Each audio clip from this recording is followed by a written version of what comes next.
Welcome to the first ever in-person Ink and Echo full episode podcast. Number show. 25. 25. 25 years of gold. Isn't there, what happens when you're 25? Can't you like rent a car? That's the one.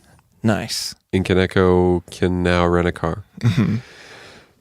Oh, man. Okay, folks. Andy and I, this is a Sunday night, and we just came off of a 3-day extravaganza of recording music for the movie Cordial Kill. Your movie.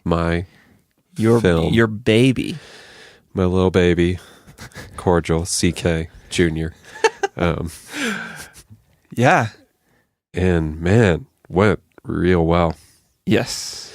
And I'd like to, there's a lot of places we could go, but I think, we can be somewhat self-indulgent on this episode and talk about what the past few days have been like writing music and what we are doing as creative people if we want to like go farther than that. But and to be clear, we're recording this episode because we're in the same place and we're not going to miss that opportunity. Rare occasion. Yeah. And hey, I'm going to be gone. Well, when people hear this, I will have just come back from a trip with my wife for our 8th wedding anniversary, which is the first trip in a long time where we've not had kids with us. So I'm incredibly excited about that. And I assume by this time that I will have come back and said that was awesome. So that's also the reason we're recording this podcast now. So all right. So Josh, talk about what we did these past 3 days. Well, so my short film Cordial Kill is done being shot. It's been done since October, and I've been cutting it together at a glacial pace for the past few months. And I had recruited Andy early on to do the soundtrack before we even had funding for the movie. Yeah. And just sort of because it took you a decent amount of time to finish your album, things just aligned to the point where we realized it would be cool if we sort of worked on it together in person. And that was your idea, correct? To be together to do this? I don't even remember. I don't really recall, but it just... Because initially it was going to be, hey, I would write some songs here and send you them. Yeah, and I would give you feedback. And you would give me feedback. But we just condensed it all into 3 days of... So at the end of it, we have solid skeletons of 6 songs to go in the movie. Yeah. Which is really great. And I didn't know what expectations I really had, but that exceeded them in my mind. Yeah, same here. Yeah, I didn't know how it would go because we haven't ever worked together quite in this capacity. Yeah. And so it was essentially, each of these songs was birthed because I love music from the 70s and 80s and had very particular tracks that, we would sort of start the morning with me showing some songs to Andy and being like, I love this. Can we make something like it? And I love that particular instrument, what they're doing there. Right. And we would just build from there, and Andy came up with original melodies. Yeah, and it's gone really well. I'm excited for people to hear these songs, and just I know I've said this before, but I don't think a lot of short films go to the trouble of making their own soundtrack. And that's not me saying, oh, I'm so amazing, but I just think it will pay off in the long run that we're putting this extra touch of care into it. It's cool because you can, like you said, you gave me specific songs, like I want a song, something like this. Mm-hmm. And other than having a friend who could pull it off, I don't know what you would do. Like you'd search through royalty-free archives or something, and surely get something else. Like, this is 50% what I want, but this is the closest I can get. Yeah, it would have not gone well. Yeah. Because in writing this story in the first place, I had concluded so many song references to real artists and, Right. wanting to use Alan Parsons or whoever. And that's not possible for a $5,000 short film. Right. Did you have any thoughts coming into this this weekend of writing that this might go horribly wrong? Yeah. Really? Yeah, I thought there was a chance that we would either get hung up on one, like the entire weekend is over and we basically just had one song that we'd agonized over for 3 days. Right. I thought it was possible. I tried not to think about that too much. Yeah. But yeah, I just didn't know how it would go, how me being non-musical could translate the ideas I had. And I mean, I'm kind of musical. Yeah, I'm able to think that way, but I can't produce the sounds in my head on an instrument. And it was cool because I think we ended up being more complimentary than I even anticipated, because whenever I translated your words and thoughts on what you wanted, it seems to be something you liked.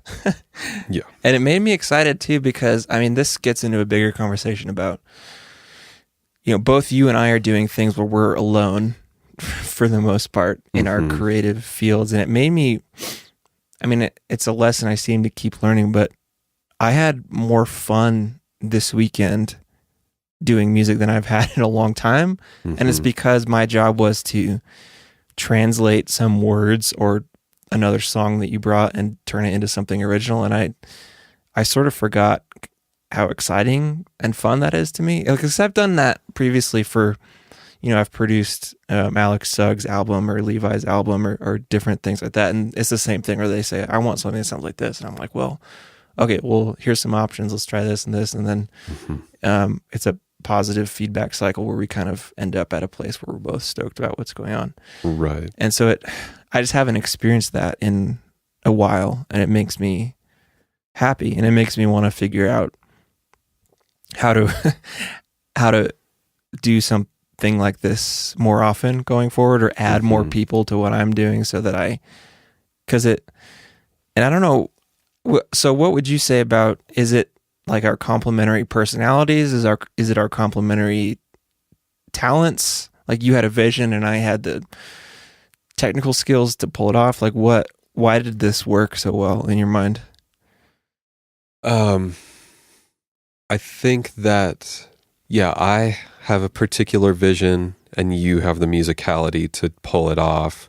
But also, we've been friends for long enough that I can just tell you when I don't like something. Yeah. Instead of us sort of shuffling around and me being like, and it's like not a big deal to me. I'm like, okay, great. Yeah, there has to be a level of comfortability. Thing. But also, having another person in the room is helpful. Yeah. Because at least if I was working on something, probably after an hour, I would have gotten distracted and gone, just poking around online or just gotten, tired of working and just been done for the day. Right. Whereas with someone else there, you can't just quit and stop. Right. And go do your own thing. There's kind of an urgency to it, but. Yeah, totally. Yeah. So I just want to try to have this experience happen more for me this year in every thing I'm trying to do. Right. Yeah. I would as well. And I've had so few collaboration experiences. I mean, the only other similar thing would be doing Abraham the Poor and having friends come play instruments, right, and stuff. But it's silly that I so quickly forget that collaboration can be very fruitful because I'm so used to working alone. But right. So what we came.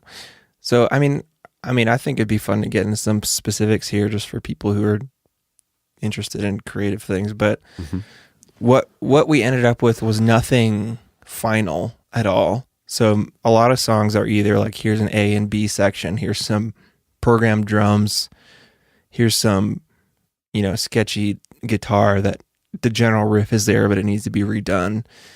The same with the bass. I think part of the reason this was successful is because I I was able to kind of set stuff up. So, okay, I've got a bass to my right, I've got a guitar to my left, I've got all these software instruments I can pull up, be given what we need. It's just kind of like there was no,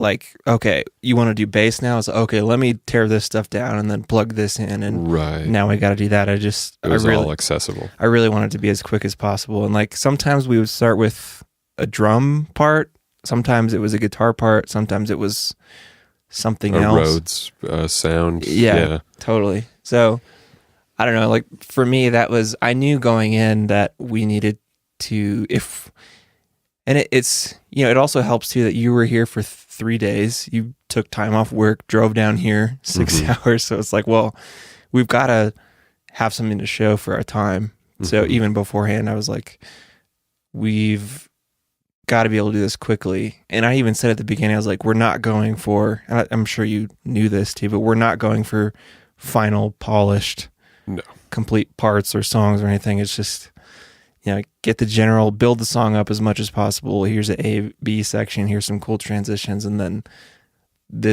that'll give us enough to start going back and forth online. And yeah, so it's just, I'm happy about the process. And luckily I've done similar stuff, like I said, with producing other people's albums, where I knew I was like, we just need to, I guess this could be akin to like pre-production for an album. It's like you're not focusing on... Yeah, like rehearsal time almost. Yeah, and so you don't put the pressure on like, oh, the tone isn't quite right for this, or the part was a little sloppy, like we got to fix it. It's like, no, let's just build out, and then, you know, this is all scratch stuff. We'll go back and clean up what needs to be cleaned up. Right. I think that was a good way to work, and that's a way I've found is good, has been good for me in the past. Right. So how do you feel? So tomorrow I drive back home and you'll be left alone with 6 tracks where you have to go re-record a bunch of parts. How do you think your own productivity will be working on those things and getting them done? I mean, I've always said in projects like this, I work better when I have something to start from. And we have such a good start on these 6 songs that I think it'll be fairly easy. And I'm like excited about the songs and stoked about how they sound. So I'm excited to clean up the bass lines or re-record the guitars so they fit together tonally a little better or something like that. Right. And I kind of mentioned to you before is like you know, you're going to be editing the film. And my hope is that we kind of are working simultaneously, where you can say, hey, I need this song to be longer or shorter, or I need this section to be changed somewhat to fit this rough edit. And then you'll be working on the film edit, and I'll be working on the music, and we'll kind of like eventually come together and be feeding off each other as to what the film needs. Right. As opposed to like, I guess what I could do is just spend a week after I get back from my vacation and like knock them all out and be like, okay, here's the finished songs. And you'd be like, well, maybe something doesn't work. So my hope is that we can just kind of keep bouncing back and forth until we kind of meet at the top or at the middle of what the film needs.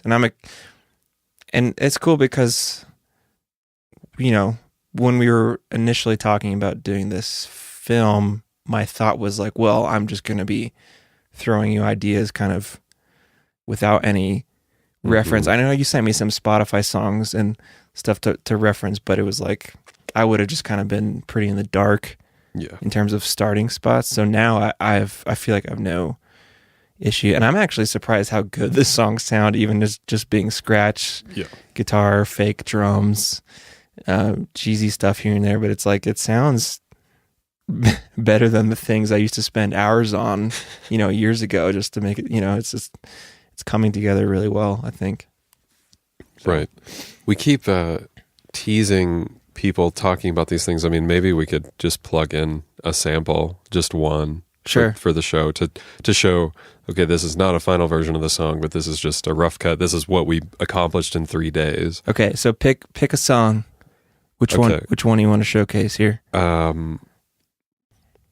It would probably be number 4. Okay. Yeah. So you're about to hear song number 4, which is the second song we made on the second day of working. That's So right. Here, check it out. Here you go. Oh, the cowbell song.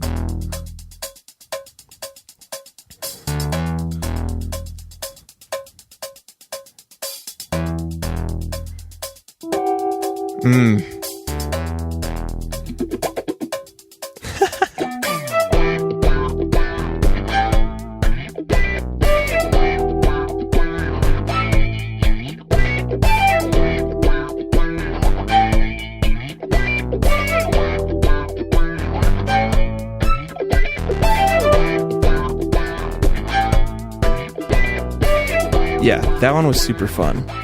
You actually started that song.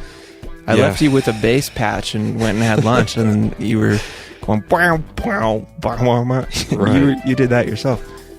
Yeah, I just love that punchy, that sound, that instrument that it's modeled after has such texture to it. Like Yeah. I truly think, this is kind of a tangent, but that is almost the sort of pleasure people get from dubstep or bass music, is that it has this like a texture you can feel in your ears that is satisfying. So anyway, just that sort of Moog type sound, synthesizer bass. Moog, you said it right. You taught me. You came here this weekend. You said Moog. I said, Josh, you need to say Moog. Yes. Not sound like an idiot. Right. So yes, Andy went down to make himself a sandwich, and I started playing around on a keyboard. And I'm not, like I've already said, I'm not a musical person. I just don't. I hear many things in my head. Some are voices, some are sounds. Somewhere in the darkness. Yeah. But I'm not able to play the music I hear on an instrument, so it was fun to just play around, come up with something. And so anyway, yeah, that's a little taste of the music that will be in Cordial Kill. And I don't know, it'll be interesting to see even months from now, the film's done, everything's out, and this soundtrack is out in and of itself. Yeah. Finished and, kind of its own entity in the world. Right. And that's funny because we're not even writing the songs as standalone songs. They're the purpose. Right. So this is the first time I've really thought about it, is how are they going to sound as, someone just pops it on in their car? Is it going to be satisfying? I hope so, but that's not actually the way in which we're writing it. It's meant to be. It's to serve the film. Right. And there are certain songs that you throughout this process, you're like, this song we're writing now is going to be used in this certain part of the film. It's going to be very prominent. And there's like verse, pre-chorus, chorus. And then there's some where you're like, well, this is just going to be very buried under some dialogue. So it doesn't need to be, and it shouldn't be super interesting and distracting. Right. I mean, interesting is good, but shouldn't be distracting. So yeah, that's interesting. I don't know how it's going to come across as a standalone album. Hope it'll be cool. I think so. I think there's some good moments in there. Yeah. Just, yeah. So I would like to talk a bit about editing itself. Okay. Which this may be uninteresting to a lot of people, but so going into this, and I talked about it way earlier on this show, like in the very first episodes, just the fact that in setting out to make this movie, I had in mind from the very start, well, of course I'll edit it myself because I have edited truly dozens of short movies before, but they were things that I went out with a VHS camera and shot in one day. There's one audio track to deal with, and I, maybe plug in some music and some fades and titles and stuff, but it was way, way simpler. And this sounds silly to say, but it was on Windows Movie Maker or iMovie. And anyway, I felt confident enough that I had a sense of pacing, that I knew how to use editing software, and I'm picky enough about my own material that I'm like, I'm not going to let anybody else touch my movie and cut it together. And, that sounded stressful, having someone else cut it and going back and forth with 1,000 changes and being like, fix this. This is 1/2 second too long. This is, that sounded terrible and like it would drag it out forever. Now on this side of things, so at this moment, I'm 1/3 through cutting the movie together. I have about 11 minutes cut. And so the story moves very cleanly in 3 acts. So basically I have act 2 cut together in a way that I'm pretty happy with. And, but it's taken me from October to now to even get that far. Yeah. And even when we had finished shooting, Trevor, my director of photography, said he had been kind of talking to some people, putting out feelers with editors he knew in Los Angeles. And I mean, just to be upfront, people were quoting us $1,000 to cut together. Yeah. Okay. This short film. And that at the time, that sounded fantastically expensive to me. Like, so not worth it. I'm not taking 1/5 of our budget to cut this when I can do it myself. Where I'm at now, I absolutely would have done that. Yeah. It would have been so worth it to not have the heartache and the agony, and to just, for even me to delegate that work to someone who that's their main skill set. Yeah, totally. And it's not mine. And so that has sort of been a learning point. Yeah. Wait, so can you, because this is fascinating to me. I don't know if it is to anyone else, but who cares?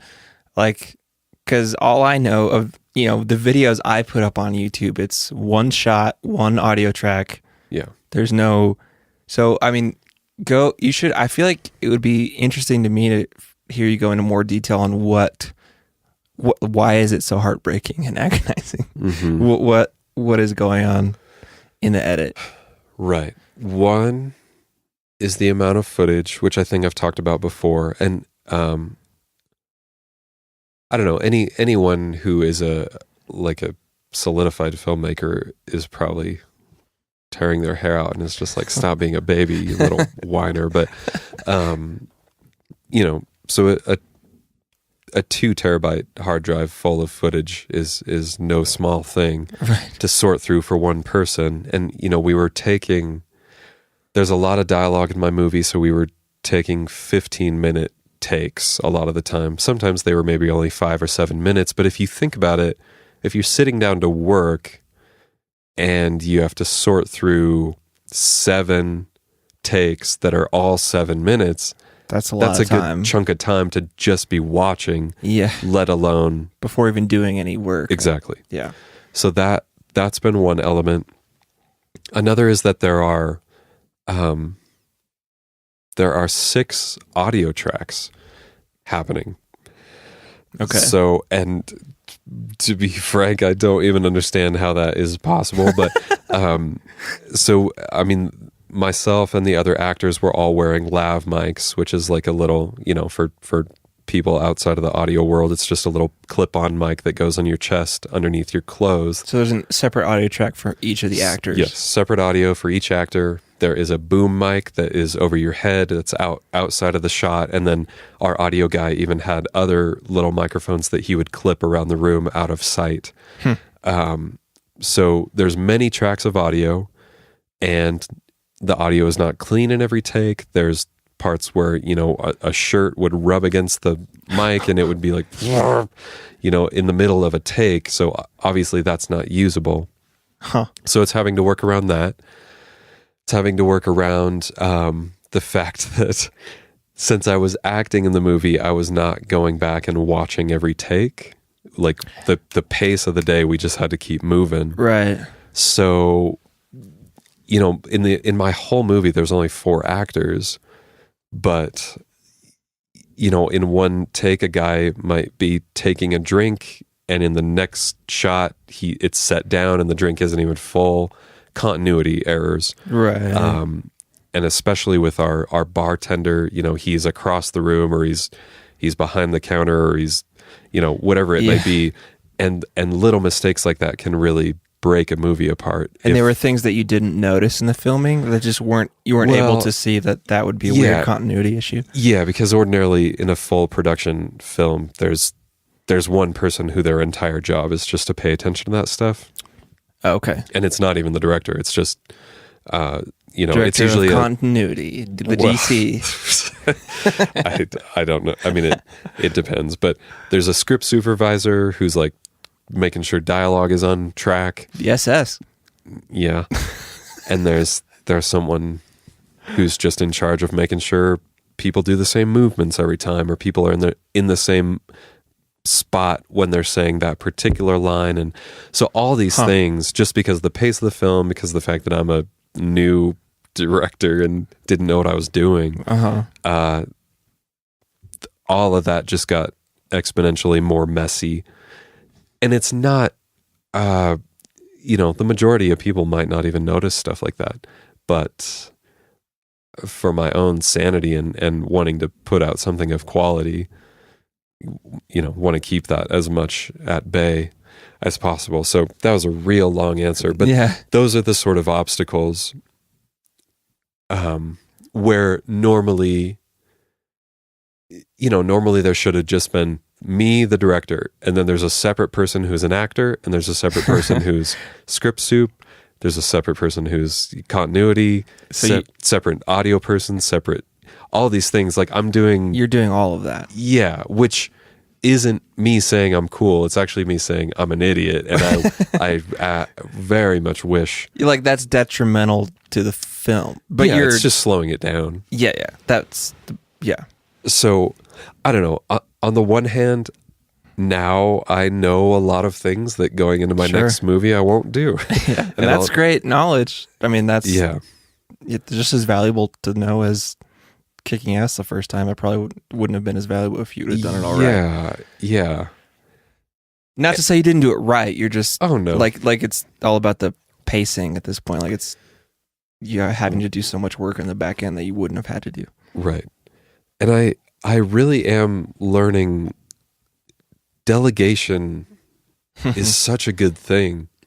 And I can be oddly kind of a control freak because I'm so protective of my own work that if something is coming out and it has my name on it, I want it to be pristine and perfect. Yeah. But there's also a humility of recognizing I am not the best at making my thing the best. I can maybe write it and direct it, but I can't. See, that's interesting. I'm trying to think about this movie versus the album that I've completed that's not out yet, because maybe I don't even understand my own thought process for this album, but this is definitely not true, but this is the first album. I was going to say this is the first album where I've done literally everything myself, which I think at the very beginning, like my first album, that was also true. But this is the first time in a long time where like I said, I literally performed everything, recorded, mixed. So like the only credits are me and the mastering engineer, which sounds like, oh, that's really cool. That's really cool that I did that. But I think that was also very detrimental to me. Yeah. And it's just interesting because at least the way I've built my career as a solo person doing music is that I've tried to maximize the things that I'm good at and minimize the things that I'm not. Yeah. And I think this album was sort of the pinnacle of that mindset. I was like, well, why don't I just... And there was a stylistic choice there too. Is like I wanted it to be more minimal and certain things, but I and even talking about how the success we had this weekend is just, I feel like that it may, I don't even know if this is true. It may have been a good choice for the album to here's me as like only me and no other contributors. Maybe that's good, maybe that's bad, but all I know is going forward, I want to include more people. Mm-hmm. And it's the reason I bring that up is because with the movie, there has to be more, there has to be other people involved. Yeah. And you're even further realizing that there needed to be even more than there was for it to be a better experience. Yeah, yeah. So it's like and maybe it's more akin to you were talking about those films you used to do just by yourself, where you literally filmed it and edited it all yourself. And it was probably the similar thing where you were maximizing your strengths and minimizing your weaknesses, in the sense that, there's only one track and one take. Right. So you're like, I can just throw it all together and this is all me and that's cool. Right. But to get to that next level of quality, you need, and that's one thing because I very much want to get to the next level, whatever that means with my music. And I think I realize that it needs to involve other people in some greater extent. So I don't know really where I'm going with that. I'm just trying to draw some parallels between our creative arcs. Yeah. So yeah, I could see that being true.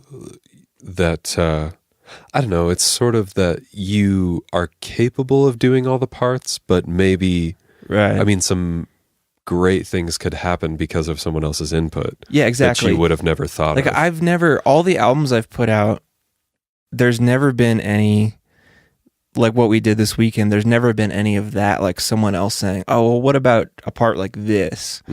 And I think, like, when I haven't included other people, it's like, here's the cello part, play it and I'll record it. Yeah. And then it's there because I can't play the cello, and that's fine. But I think, and I don't know if it's, maybe there's a little bit of pride in there. I think it's mostly just self-preservation, the way I've been doing it this way for so long. But yeah, I really, I've made some relationships the past year or so that I could, go to California and hang out with a producer I know and be like, here's some rough ideas I have for songs. Like, let's flesh them out together and see what happens. I think, right.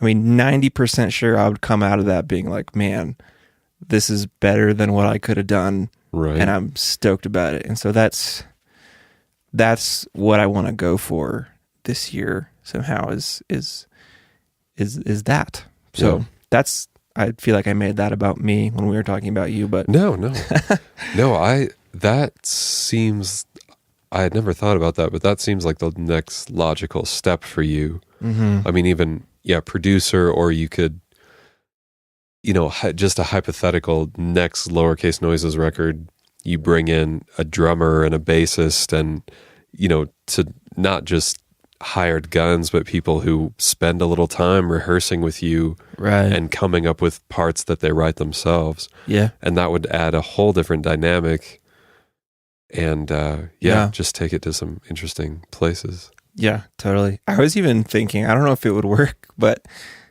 it would be fun if you could come down, even as like, you called yourself a non-musical person, which you're not, but it's almost fun sometimes to have someone somewhat removed from even the style and just be like, what if, because you at least have the vocabulary of like, I'd like to hear this, or have it sound major here or minor here, and or something like that. Right. Someone, I've heard Matt Carter on the Bad Christian podcast talk about how he has a theory, or maybe an experiment he wants to do, to have some band do an album and bring in a producer who knows nothing about music, and they're purely just going on like what they hear, and because it'll be such a pure thing of like, well, I don't like that, and maybe they can't articulate why, but it's like, yeah, I don't like the way that sounds, or I do like the way that sounds, and it would be less heady and more just like gut feel from that person. I don't know. That's been something that's stuck in my head. And so not only just bringing in people who are kick-ass, musicians or something, but someone who is actually pretty far removed and can just give you like a gut feel of good or bad on certain things would even be cool. Yeah. To sort of relate that whole concept to writing, I mean, what we're saying that's kind of why editors exist. Yeah. You know, and even in editing this movie, it's been funny.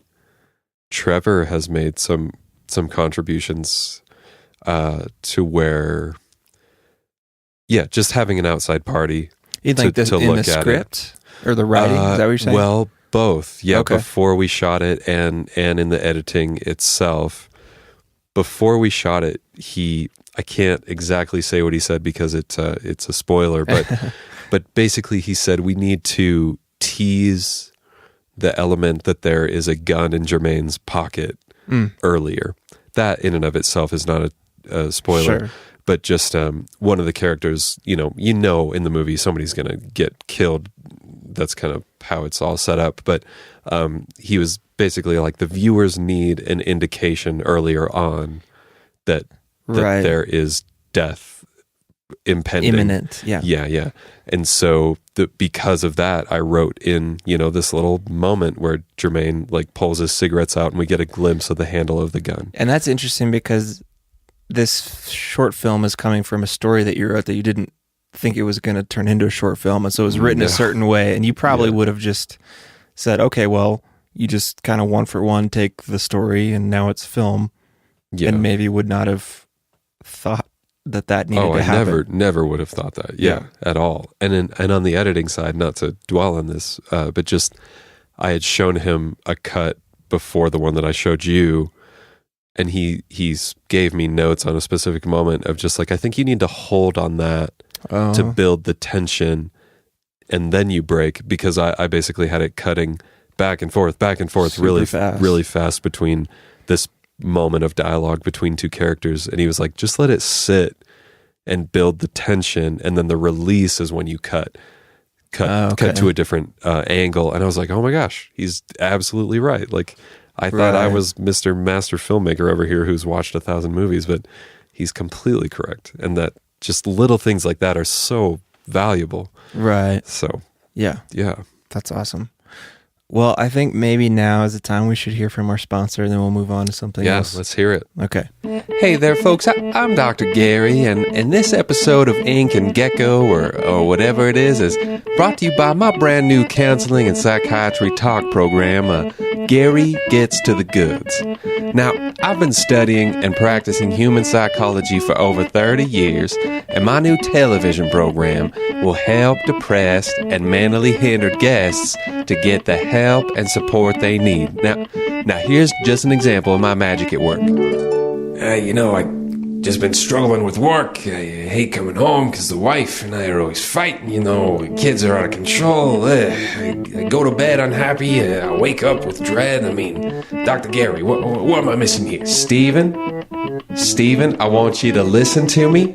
You just need to nip it in the bud. Am I right, folks? Wait, what? Don't go letting the vanilla get mixed in with the chocolate and strawberry, Steve. Unless you're going up to Life's Window and ordering a doggone Neapolitan sundae. How does ice cream relate to my current situation here? I'm ready to end my life here. I need help. Now, Steven, here's what I hear from you, buddy. A whole lot of dilly-dallying, tiptoeing, and ballyhooing around the real issue here. Now, you can't be a rooster on a rural farm unless you're prepared to pull up your bootstraps and tell this world cock-a-doodle-doo. What is so hard to understand about this? Why are you people clapping? Now, my proven method of counseling has already helped thousands of people, and I believe with this new television program, we can now take that healing power into millions of living rooms across the country. And here's just some more of my proven skills saving yet another life. Yeah, I'm just like, what if there is no light at the end of the tunnel, man? What if there is no God and we all just, go to sleep or whatever when we die, man? What if we all just float around out there in space forever? These fears are getting to me, Doc. They're really tripping me out. I hear you, pal, and I've been there, but you need to listen to me. 2 pence shy is always better than a half bushel of rotten apples. This is the 20-somethingest century, Topher. You can't expect to win in this life when you're trying to spread butter with a wet match. Like, what? Coke Zero, Pepsi Crystal, they're all the same thing. Let me spell it out for you real simple here, Topher, in layman's terms. Mother Nature may close one mailbox in your face, but she's always going to open a window to fill up the bird feeder. Am I right, folks? I mean, who could not be getting this? You're wrong, Topher. But what? You're just dead end, super ding dong wrong. And it hurts me to hear you sit there and not take advice that's standing right in front of you like a dancing chipmunk in a snow shower. We're so happy to be sponsoring Dink and Echo this week. If you too want to take part in the healing power of the Dr. Gary method, then please tune in and watch my show, Gary Gets to the Goods, each and every weekday night at 8 p.m. Central. And I'll look forward to seeing you there. And don't forget this little nugget of wisdom that I always share. A morsel of mammon is only sweet for 36 seconds. But after that, you're toast. All right. Bye-bye, folks. Andy, that ad put me in the mood to share a joke with you that I've had on my mind for a long time. Hit me. I guess it's not actually, it's a joke paired with a story. And I am going to give the disclaimer that... A true story? Uh-huh. Okay. Yeah. Terrific. I'm just going to apologize to our listeners ahead of time for the crudeness of what I'm about to say. It's very juvenile and silly and probably boy humor. But so I used to work with a guy named Robert at the company I still work for. Did he go by Bob or Robert? He went by Robert. Okay, cool. And he was in his 50s. And I mean, he was an okay guy, but subtle humor and sarcasm was completely lost on him. So excellent. Myself and some of the other guys around the office would kind of poke fun at this, in a kind way. Yeah. So we came up with this thing where Robert would come into the office and I might have my favorite pen, the Precise Pilot V5 pen, the pen that I have used for years. And I'd be like, Robert, this is a really nice pen I have. Wouldn't you agree? Kind of show it to him. And he's like, yeah, that's a very nice pen. And I'd say, well, Robert, I got a great deal on this pen at this website called penisland.com. No. That's so middle school. Hey, this is my joke. This is my story. Did you do a Pen 15 club on him? No. Okay. No. So Pen Island, and the other guys would join in and we'd be like, yeah, Robert, I mean, they've got great pens. They've got like black ones, white ones, like large, small ones, all these things. And he never caught on. We did this numerous times and he would just be like, what? No. And it's like, no, Robert, you can get a great deal on bulk pens at penisland.com. And he never caught on to the joke itself. But just didn't believe us anyway. He was like, you guys no, that's not a real website. And so, just to any of our listeners, if you don't get the joke, I mean, do not type that in. Wait, this joke is not ending with him getting blocked on the company firewall for going to penisland.com? No. Oh, I'm disappointed. Sorry. Wow. I think it's great. I mean, the Pen 15, that's obvious. Pen Island, that's a little bit original, isn't it? I say they're on the same level. Damn it. Well, it's at least not one of the staples of high school humor. I guess. Well, yeah. And when I was in middle school or whatever, websites were not too prominent. Sure. So the Pen 15 Club was the go-to penis joke. Sure. Yeah. I think it's slightly more clever. Okay. But his reaction was key. Just that I don't think he ever typed that into a browser.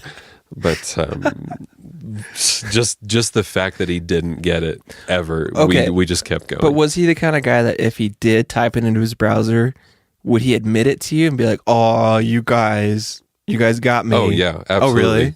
He would have been really upset, actually. He would have come into the office and been like, "What were you guys doing? You made me go to somewhere terrible." Like, you know, he would have had an extreme overreaction about it. But Oh man, that fizzled out. I hope somebody laughed at home. I think that's a great thing to do to someone.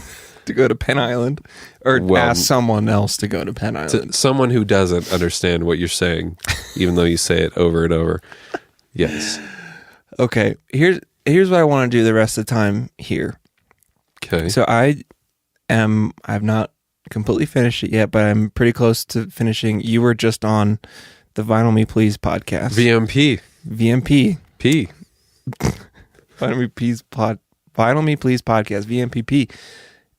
Which is, so Tyler Barstow, who was on our podcast recently, that's his TB. So now I'm on the other end.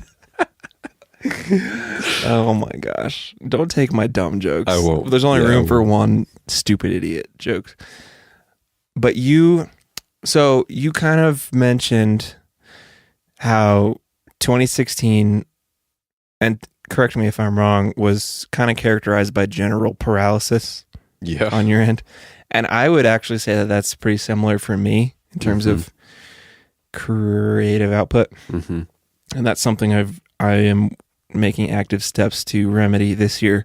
I'm curious to, I think it'd be cool to talk about what we've realized about ourselves over the last 12 months and what we are going to do about it this year.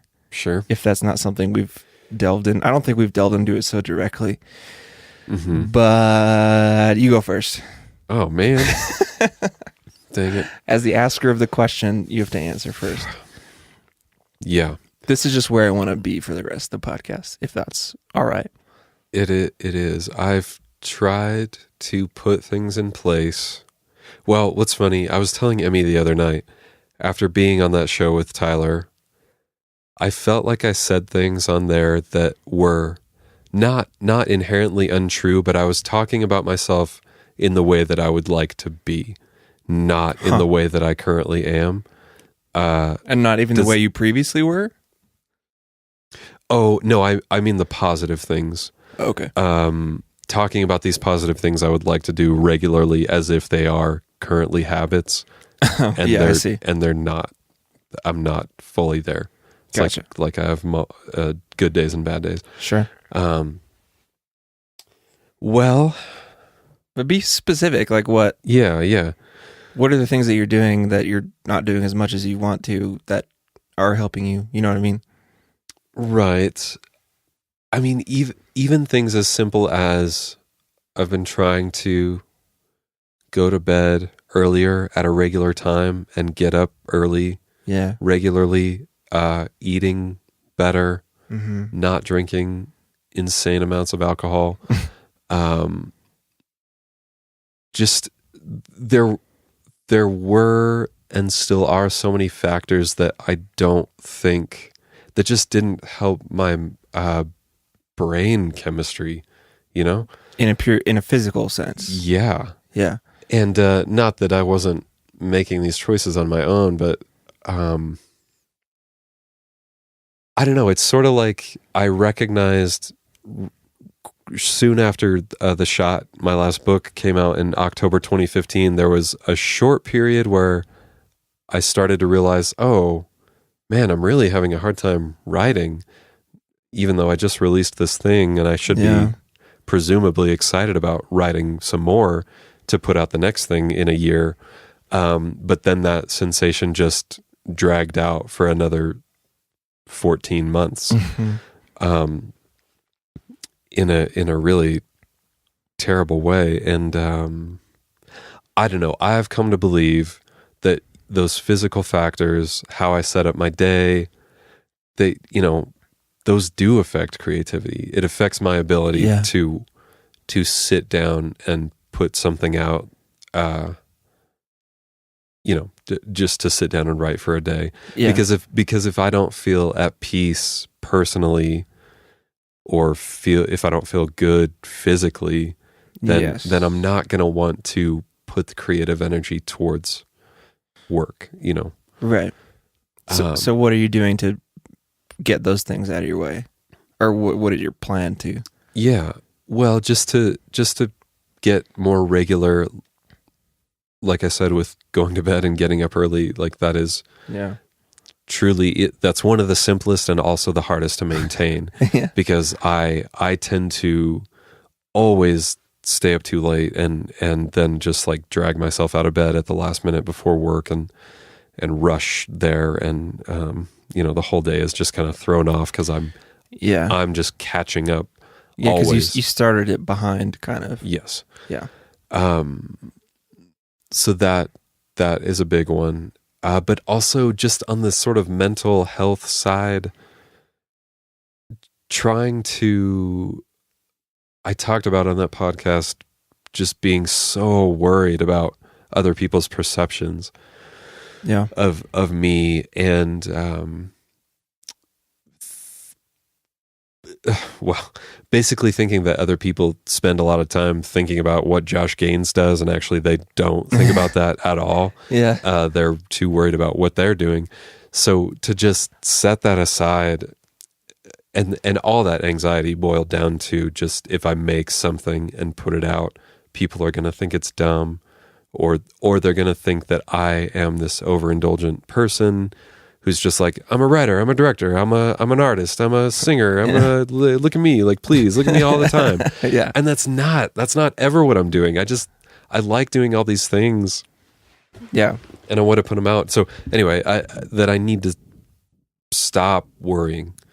Yeah. Well, I had a thought when I heard you say that on the podcast, and it was just like, there's nothing that you really need to change in your thought process and your attitude. It's really about things that you just have to lose. Yeah. So it's like you love doing what you're doing, and that's there.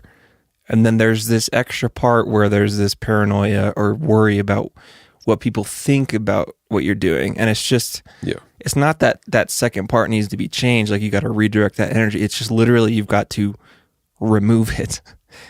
And that's probably harder than, you know, because if you've got a mental thing, you're like, okay, you got to change that into something else. That's something you could do. But, you know, anytime there's a thing where you're like, okay, here's a thing you think or do, you just have to stop it or get rid of it. That's hard. Because, like, I don't know where you redirect the energy that you're using to worry about what other people think about you. That I don't see a way to redirect that mental process. It's just, it has to leave. Yeah. And so I'm not saying anything constructive here. I was just had the thoughts like, well, there's certain things that we do in our lives or creative lives that, here's a bad habit, you got to change it into a good habit. And then there's certain things where it's like, this is just a thing that's like grown onto your mind, and it just has to be taken out. And it's sometimes, once you've got your mind in that space, it's just so hard to get rid of something without putting it in a different place. Does that make sense? Yeah. Yeah. And I would agree. And really, worrying about what other people think of you is still just thinking about yourself. Yes. Yeah. Which is initially that thought should make you feel kind of terrible. But you just have to quickly move past that and be like, I don't know, it just doesn't matter. It doesn't at all. And there's no Well, it's value. just, imagine if you're sitting there writing and the only thing you're thinking is, I love doing this and I'm excited about how this is going. Right. And like, there's just nothing, there's no, even in the back of your head, like, well, what are other people going to think about this? Like, it's just, or when I'm writing a song, it's just like, I am really enjoying myself right now. I think this is cool. I like this. Yeah. And not, well, is this going to sell well when I put it out? Is this going to continue to feed my family? Like, those, you know, those are things that are on me as someone doing it full time, that I just, and I, for whatever reason, I feel like I do a decently good job at that. It's just sitting down and either enjoying myself, or if I'm not enjoying myself, just stop it and start something new. Right. So yeah, I just thought that was an interesting, maybe not a, groundbreaking thought, but as I was hearing you say that, I was like, well, I don't know. There are things where you change your mind, and then there's things that you just need to get it out without putting it somewhere else. So Yeah. I don't know. And sometimes that works.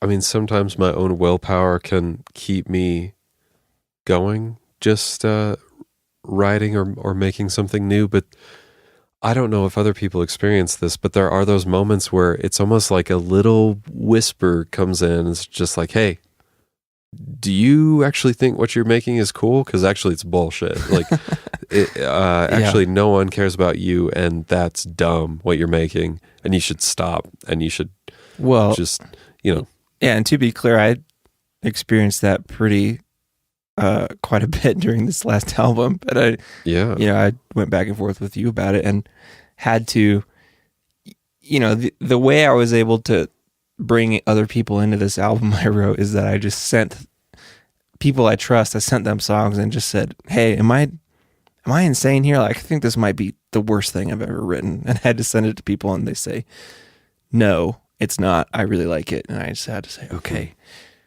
I mean, that's a whole nother thing, is because I reached the end of the creative process and was like, I am not enjoying myself anymore. So that's a very different mental problem that we have, or I have anyway. But yeah. I mean, I think probably never is that voice correct or true. And I mean, you'd have to really go off the deep end for you to show what you've done. I mean, you specifically, to show someone else what you've done, and they just be like, oh man, Andy, I think you're off track with this. Like, well, and I sent it to people specifically who I knew would say that if it truly that needed to be said. Mm-hmm. So I at least had the mental awareness to say, okay, these people who I trust did like it and said good things about it, so I'm going to trust them. Yeah. And continue to move forward. Right. So that at least was something I was able to hold on to.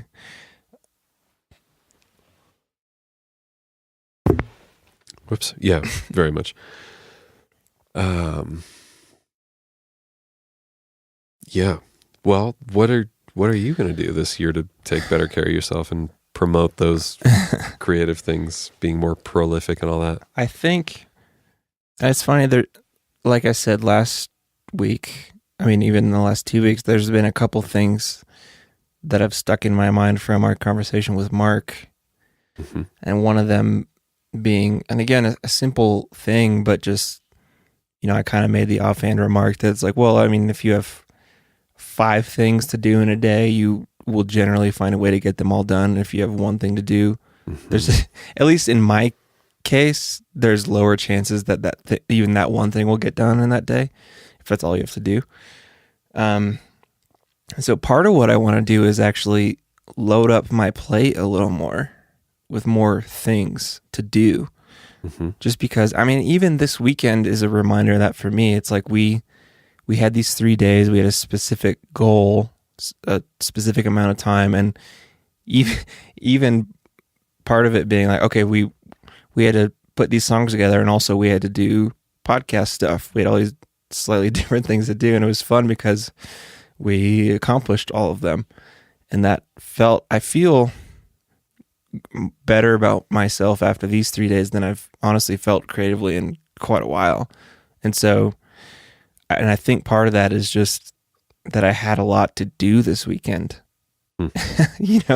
It's as simple as that. So there are, and I think it's helpful to, I'm about to go through this album release process where there's a lot of other people involved, like the Bad Christian label, and they have a stake in it. So I'm beholden to them in a certain degree of like, I need to deliver certain things to them, and that's good for me, I think.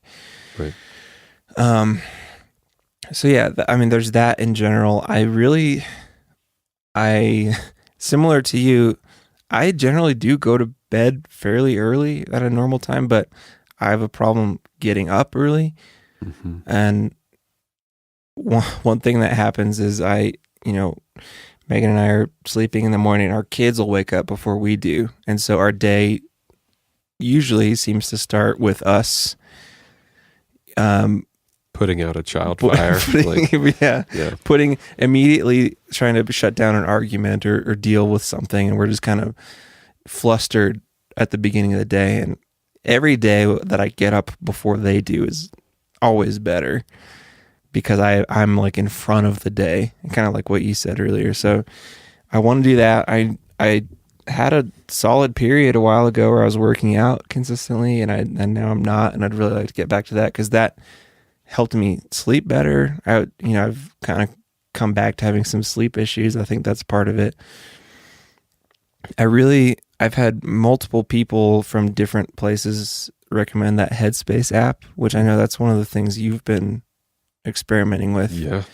Love it. And I have it downloaded, but I haven't even done the trial yet. But can you explain exactly or more what it is or does and how it's helpful?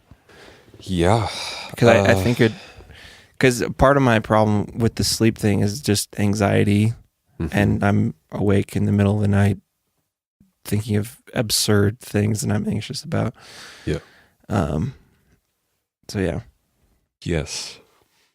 I was a little weirded out by it from the start, or when someone recommended it. Because it's a meditation app. Is that right? Yeah.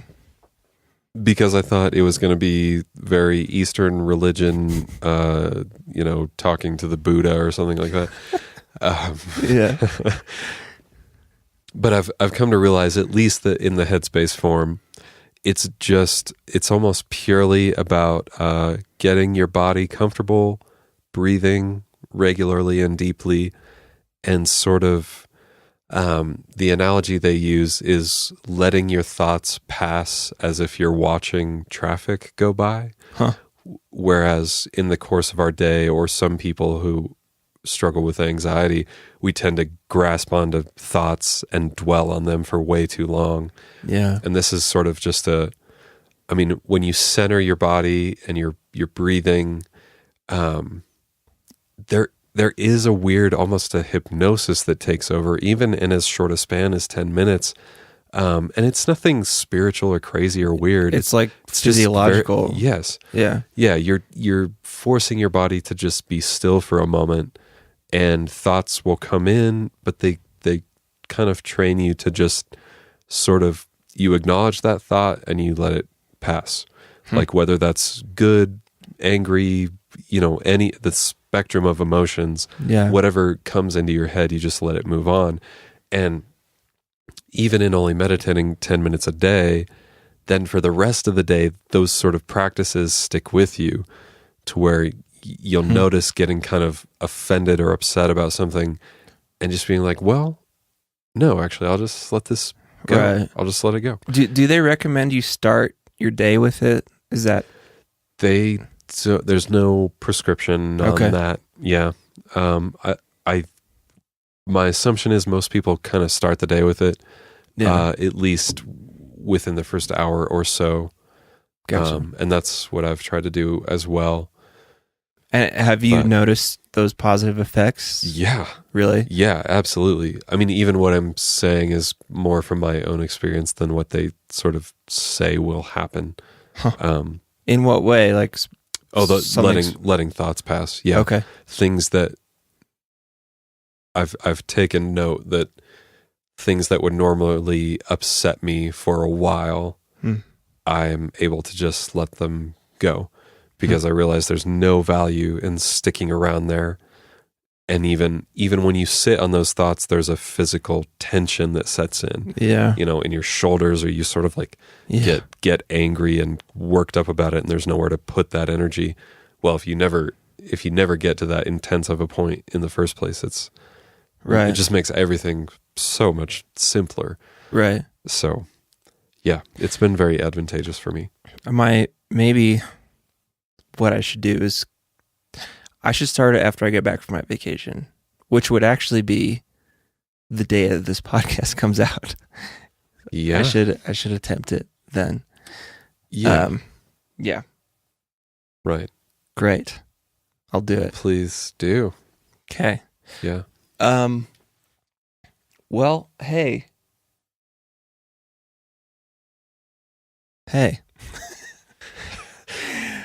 I feel good about this. I have a sort not a closing, maybe a closing question, and then Closing thoughts with Andy. Closing CTWA.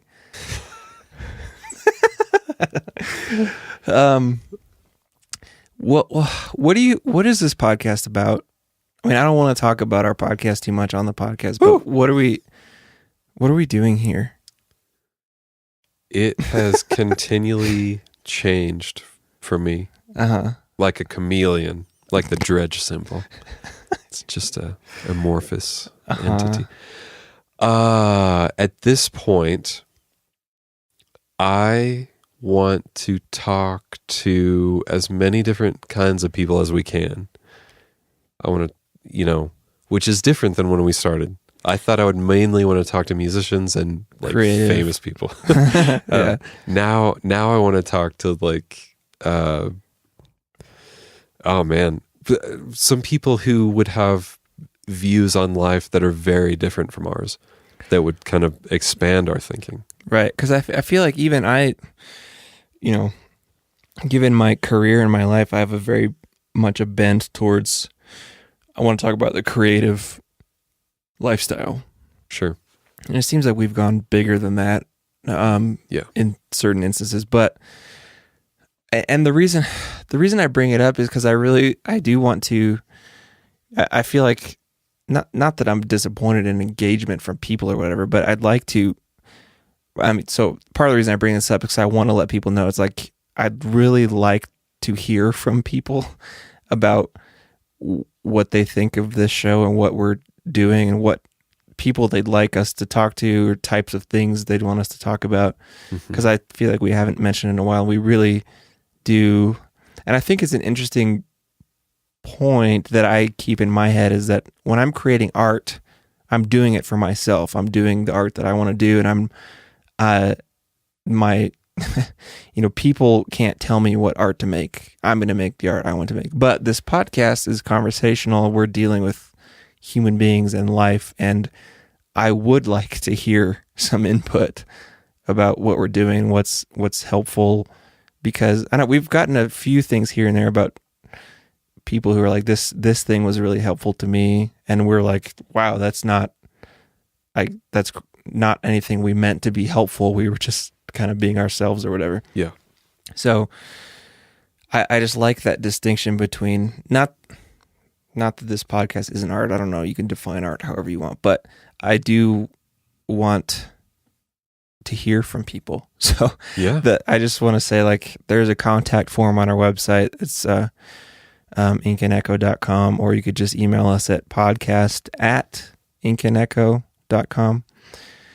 And I guess I asked you that question because I don't even really know what this show is about anymore. And I think it's fine.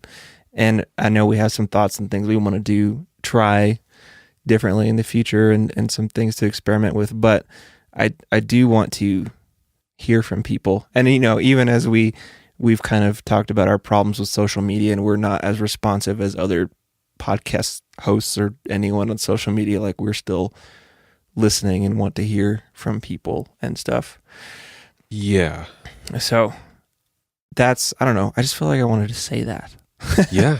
No, I like that. Yeah. And you're right. We're more likely to answer an email than a social media reference. Mm-hmm. Because we just don't exist in that space, and it's never out of disrespect. It's just kind of like we're trying to do other things. Yeah.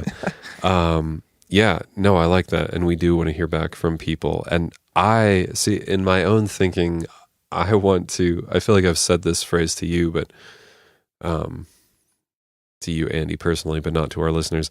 I just want to help people, kind of. Not that I'm some authority figure, but I've learned in the span of my years that I apparently am able to tap into a little more depth and honesty than some people. Some people are scared to go to the places that I'm not scared to go to. Yeah. And that's not saying I'm amazing, but I'm just like, sling me your shit, and I'm down. I want to help. I want to like counsel you and love you and whatever, and I want to be an open book about what a fuck up I am. I think that's the first F word on this show so far, this particular episode. So there you go. I'm a disaster, but I love talking openly about how we're all just basically disasters. and I hate living in this world where we're not allowed to talk about it. So let's talk about it. Yeah. Right here on Ink and Echo. Yeah. So, and last thing to say is if you want to support us. Hey, if you wanted to support our disaster fund, then please go to Support disasters helping other disasters. Yeah. Let's just all be a big mess together. But Andy and I need your money so I can quit my job. That's a joke and also not. Yeah. Well, this has been a real great show, folks. Wait, everybody. what's the URL? We gotta finish. We gotta finish the plug. Patreon.com/inkaneko or inkaneko.com/Patreon. Take your choice. Take your pick. Yeah, red or blue pill. Josh, thanks for being in my house. We'd like to thank our producer, Andy, and we'd like to thank our who are all the people who are usually in show credits? Engineer, a boom operator. Inkaneko is brought to you by WBNC New York affiliate, the Alfred P. Sloan Foundation. Yeah. PRI, Public Radio International. We're coming to you live from out of Chicago, and we just want to thank Gerald, our Fox sound engineer, and Tracy, who makes the coffee, and just want to thank Glenn over there. Hey, Glenn, who sweeps the floor. Thank you, my friend Glenn. And there's always Mama Sita, who she just smiles and gives everybody hugs. And I guess I'm still going with this bit. We got Lenny, who polishes Andy's pedals, and we got Andy's hairstylist, who gets him all ready for TV production, and